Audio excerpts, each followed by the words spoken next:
Chhatrapati Shivaji Maharaj Srisailam museum మనకేం చెబుతుందో చూద్దాం. భారతదేశ చరిత్రలోనే స్వరాజ్యానికి ప్రతీకగా నిలిచిన మహావీరుడు, ధైర్యం, తెలివికి మారుపేరైన యోధుడు ఛత్రపతి శివాజీ మహారాజ్.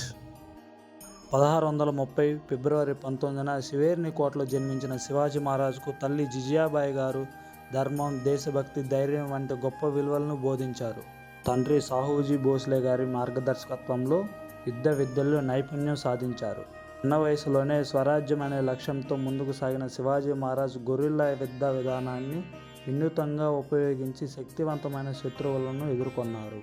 ప్రజల సంక్షేమమే రాజ్యలక్ష్యంగా భావించిన ఆయన పాలనలో న్యాయం, సమానత్వం, ధర్మం ప్రధాన స్థానం పొందాయి. అనేక కోటలను స్వాధీనం చేసుకున్న ఆయన 1674లో రాయ్గఢ్ కోటలో అధికారంగా పట్టాభిషేకం చేసి హిందవీ స్వరాజ్యాన్ని స్థాపించారు. నౌకాదళాన్ని అభివృద్ధి చేసి దేశ సముద్ర తీరాలను రక్షించిన దూరదృష్టి గల రాజు శివాజీ మహారాజ్. ఆయన జీవితం ప్రతి భారతీయునికి స్ఫూర్తి. ఆయన ఆశయం ప్రతి యువ హృదయంలో అగ్ని వంటిది. ఛత్రపతి శివాజీ మహారాజ్ జయంతి సందర్భంగా ఆ మహానాయుడికి మనస్ఫూర్తిగా నివాళులర్పిద్దాం. జై శివాజీ, జై భవానీ.